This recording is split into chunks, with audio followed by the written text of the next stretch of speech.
wabarakatuh. Waalaikumsalam warahmatullahi wabarakatuh.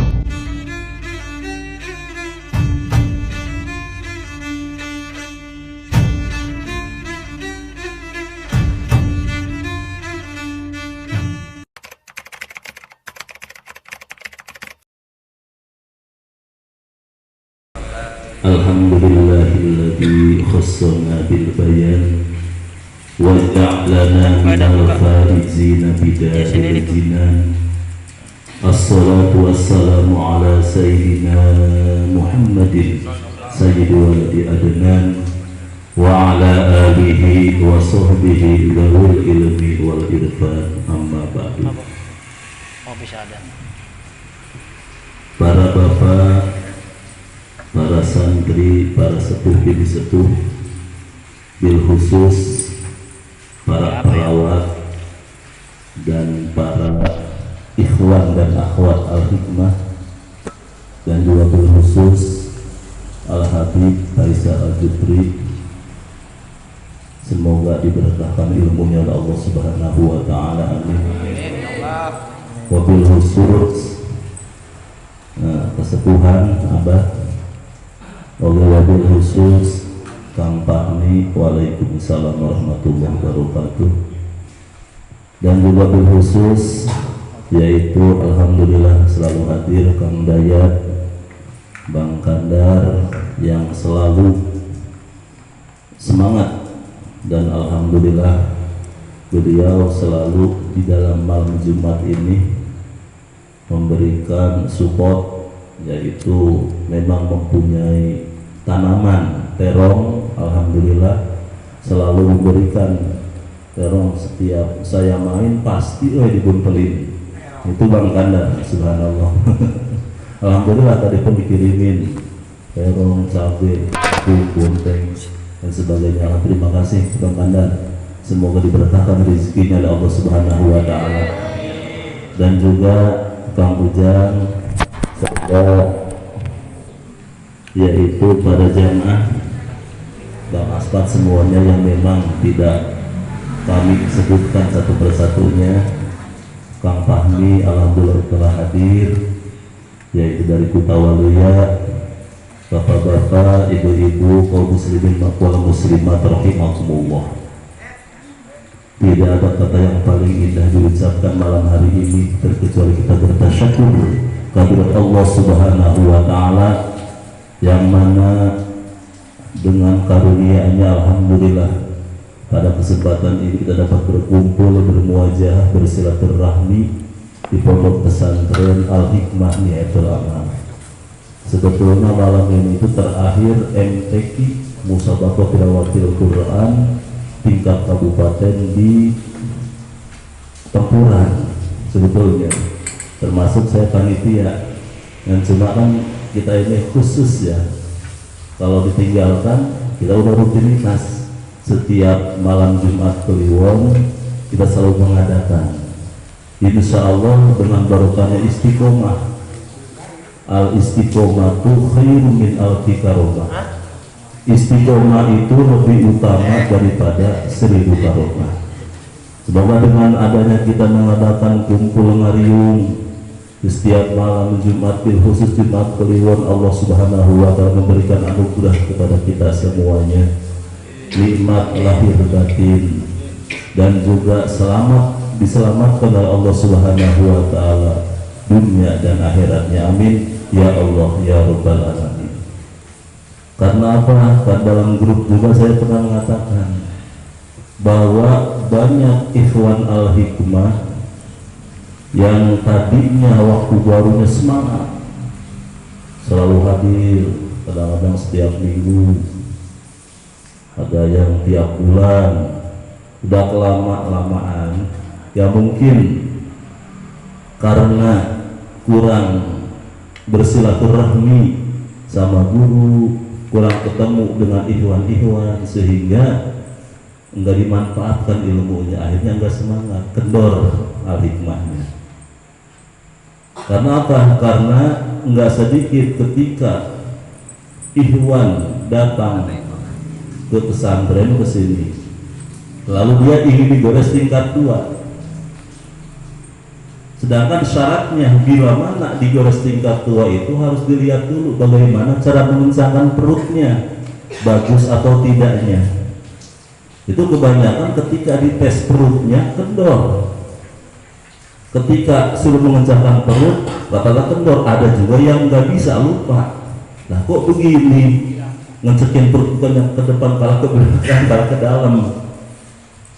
Lama saya jarang digunakan. Nah ini jarang konsultasi sama ikhwan, apalagi sama guru, ya. Sehingga ketika mengeraskan perut lupa dalam mengeraskan perutnya. Sedangkan Abah Haji Iskandar pernah berbicara, kalau memang ikhwan al-hikmah perutnya keras bagaikan batu, napas tidak terganggu, bicara tidak kaku, maka hasilnya akan memuaskan. Bila mana keras bagaikan batu perutnya, itu pun kalau benar mengeraskan perutnya. Kadang-kadang kan kebanyakan lupa dalam mengeraskan perutnya. Ini bagaimana bisa menyembuhkan orang yang sakit, bagaimana bisa mengeluarkan jin yang ada di orang yang sakit tersebut. Kalau memang cara mengeraskan perutnya pun salah, memang saya alih bagian nggak mentah, yang benar mengeraskan perutnya bukannya keluar, malah ke dalam. Nah, karena apa? Karena kesalahan kita sendiri, jarang konsultasi. Nah ini, karena jarang konsultasi, mintakan mohon maaf kalau memang yang jarang silaturahmi sehingga dalam mengobati orang yang terutama yang kesurupan, kemasukan, ataupun orang yang sakit, kok anggar lain nggak mau sembuh. Ya memang yang menyembuhkan itu bukannya kita, Allah Subhanahu wa Ta'ala. Tapi kalau kita tepat dalam melaksanakannya, tepat dalam menggunakannya, tepat dalam mempraktekannya, maka insya Allah hasilnya akan memuaskan. Karena apa? Karena tadi dicontohkan tadi pas maghrib, ya ada satu kol buntung, banyak orangnya itu santri dari Pasawahan Purwakarta, kesurupan, nangis, tertawa. Nah, tadi dengan menggunakan alif dengan kita, yaitu hipnotis, tidur. Nanti bila mana dia udah kumpul lembutannya, kata orang bahasa dulu, malah lembutan udah kumpul, maka dia akan bangun dengan sadar. Entah ketika ditunggu sampai 5 menit 7 menit bangun sendiri, berarti udah hilang. Ya, lalu apa namanya yang mengganggunya sehingga kumpul lembutan, sehingga alhamdulillah bisa sadar. Cuma gitu aja. Kalau memang yang kesurupannya itu tidak sadar sama sekali.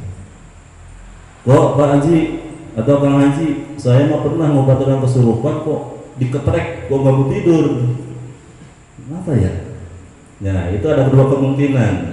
Satu, kemungkinan kita dalam mengeraskan perutnya nggak sesuai ucapan perut dan tangan. Yang kedua, kemungkinan yang kesurupannya itu yaitu setengah sadar. Karena apa? Karena kalau yang kesurupannya setengah sadar itu tidak bisa dikendalikan oleh kita. Itu kemungkinan 3, 4 sampai 5 kali baru kena. Kalau cara menghipnotis atau menidurkan orang yang sakit karena kemasukan jin atau setan. Itu. Kalau memang dia sama sekali nggak sadar, itu bagaimana kata kita? Kalau kata kita tidur. Kalau kata kita gatal. Malah kalau kita mencret ya itu. Itu bagaimana kita? Itu kalau memang keserumahannya atau kemasukannya yaitu tidak sadar sama sekali. Itu dikendalikannya bagaimana kita. Tapi kalau tadi setengah sadar, dia sadar berbicara, menangis ataupun ngamuk, dia setengah sadar. Nah itu cara pengobatannya kalau menurut hipnotis yaitu ada sampai 5 kali. Yang keduanya di mana letaknya adanya jin atau makhluk yang jahat di orang tersebut. Ya Allah, apa itu tingkat 2? Bismillah 3 kali, syahadat sekali, marilah sekali, ya Abdul Jabbar 3 kali, Bismillah, ya Allah saya mohon tolong di mana adanya penyakit di orang ini.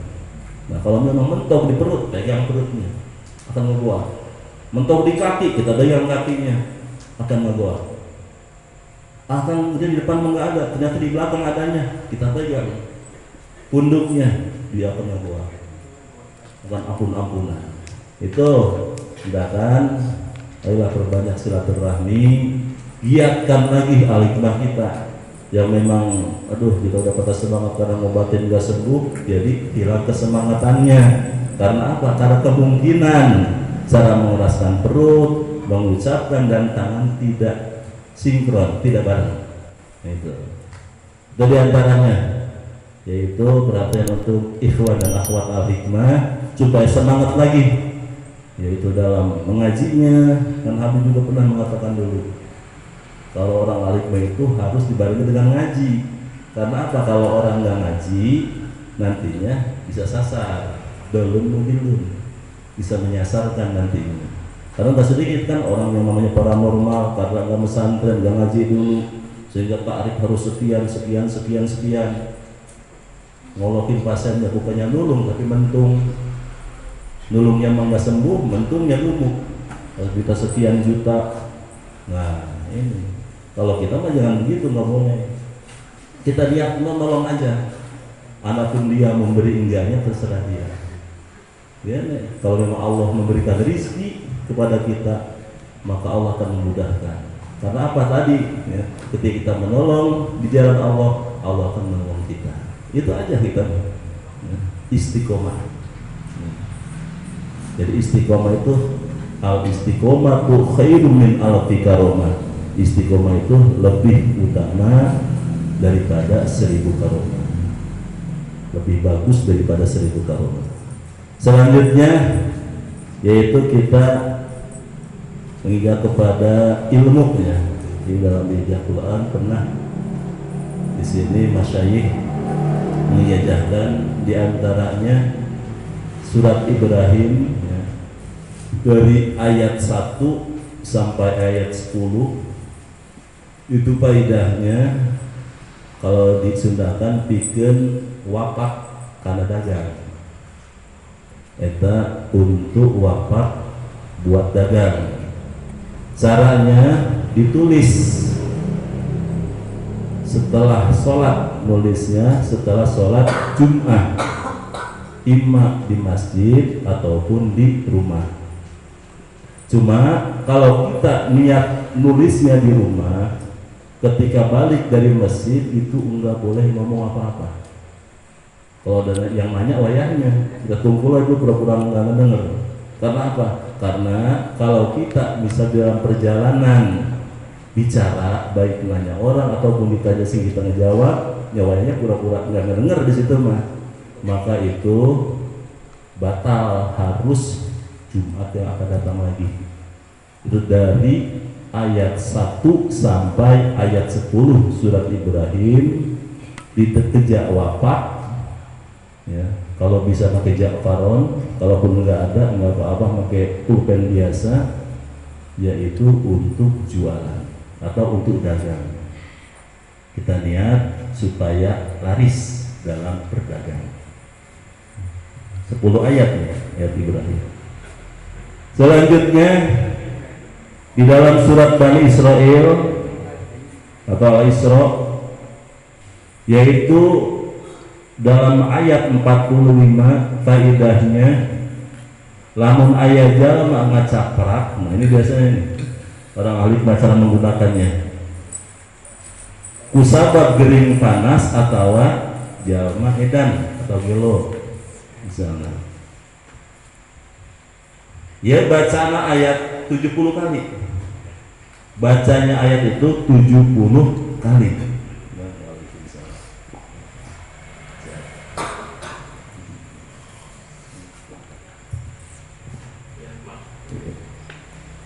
Tujuh puluh kali. Lalu bengketkeun kana pepeuteyan. Apa pepeuteyan?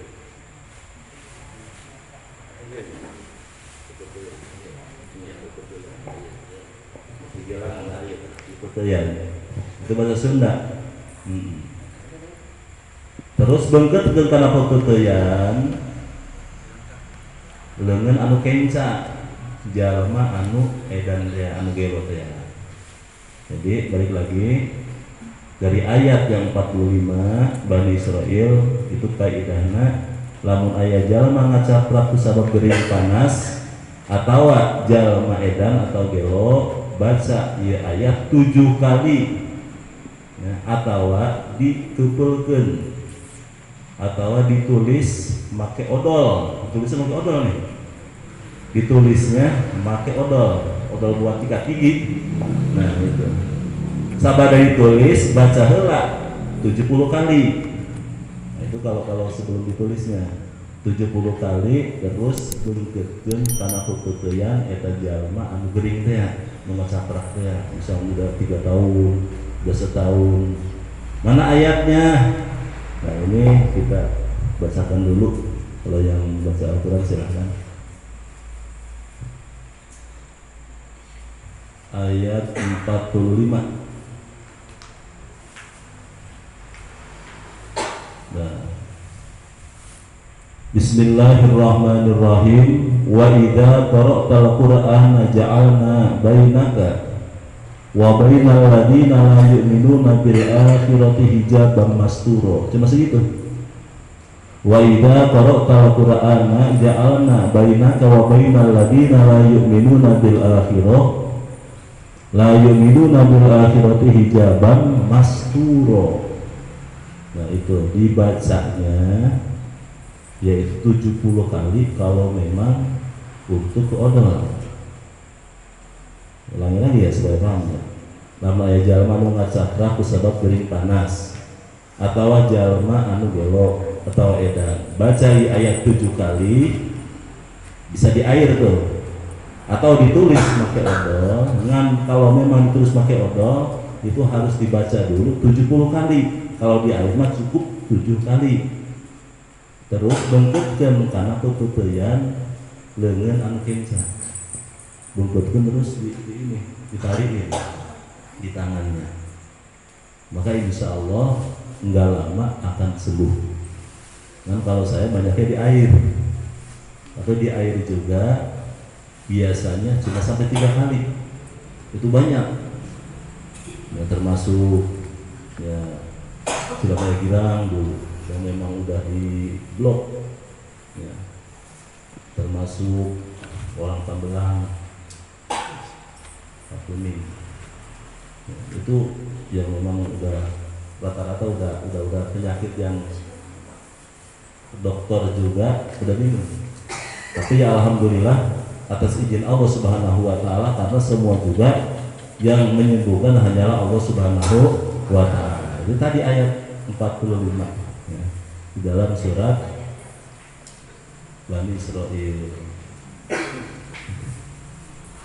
Selanjutnya ya ini kalau kita pengen punya jamaah, nah biasanya kalau ada kecerdasan bahasa ini orang Wasil Talaga dia pengen banyak jamaahnya, ada kan mending yang loba di masjid mah gitu, di musola, karena dia yang mengatur di musola mengajar anak-anak dan supaya orang-orang itu mau sholat berjamaah di musola. Nah ini amalannya dalam surat Bani Israil juga dengan ayat 80 ya, kita buka ayat 80.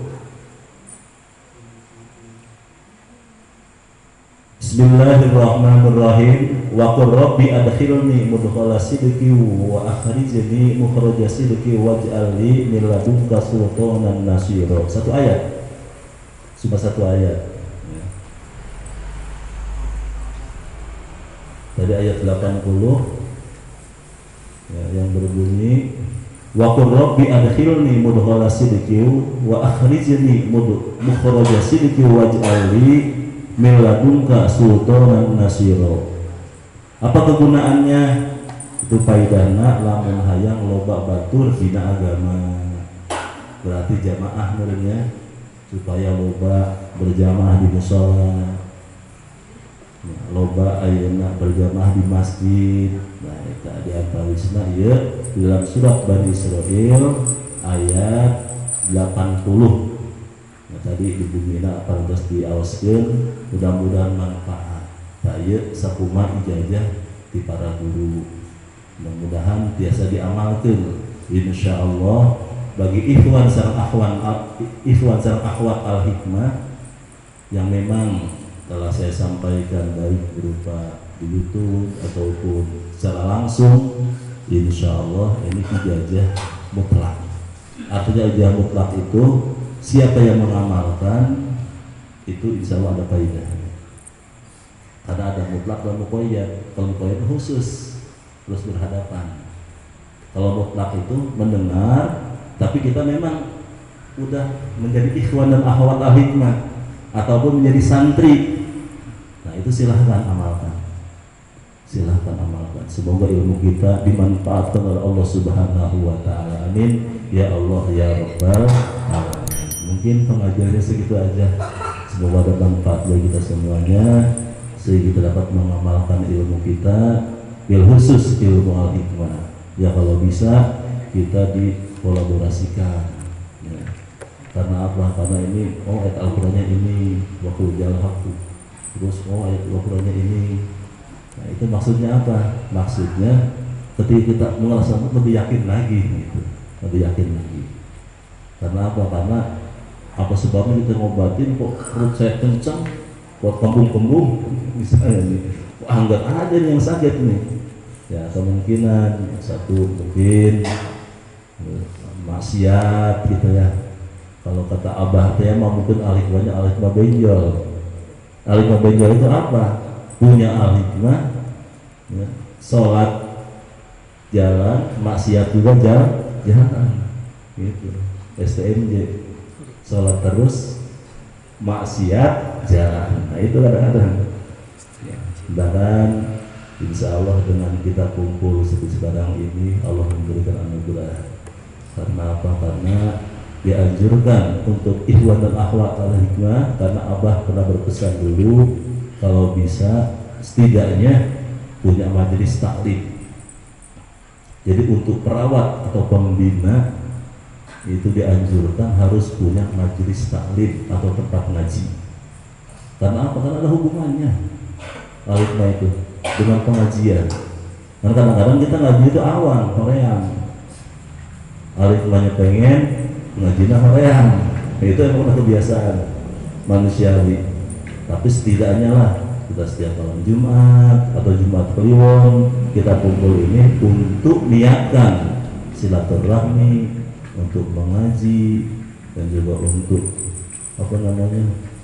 kita latihan. Insya Allah semua jadi ibadah, amal ibadah kita dunia dan akhirat. Jangan takut nggak ada pahalanya. Kamu gede-gede gitu misalnya, mau ada pahalanya itu? Ada. Kalau misalnya ada seseorang pernah datang, alim itu haram, haramnya di mana? Gitu kan? Karena apa? Karena mungkin karena dia sinisnya itu ketika menyembuhkan orang enggak sembuh, ketika al-hikmah kok langsung sembuh. Ada menjelekan al-hikmah, itu pernah ada menjelekan al-hikmah, bahwa al-hikmah itu kedugalan, bahwa al-hikmah itu gede sebagainya. Nah, itu ilmu kok bisa menyembuhkan seperti itu? Kan itu bukan wali. Oh, itu tergantung orangnya kan itu kan. Kalau karomat di para wali, kalau kita insya Allah kalau banyak ibadahnya daripada maksiatnya, maka insya Allah itu namanya ma'unah. Itu bahkan kita jangan istilahnya menjelekan. Ketika ditanya haramnya di mana? Apakah ada dalam hadis Al-Qur'annya yang mengeraskan perut itu haram? Diam aja dia. Barangkali al-hikmah itu haram, coba ada enggak hadis dan Al-Qur'annya yang menyatakan mengeraskan perut itu haram? Enggak ada kajian yang enggak boleh mengharamkan. Kalau kamu yang halal malah yang sunnah diharamkan, hukumnya apa? Murtad. Yang wenang diharamkan, yang haram diwenangkan. Itu hukumnya murtad atau keluar daripada agama Islam. Na'udzubillah ini ya, hanya sekian saja. Semoga bermanfaat. billahi taufiq wa hidayah wa bihi wal inayah. Wassalamualaikum warahmatullahi wabarakatuh.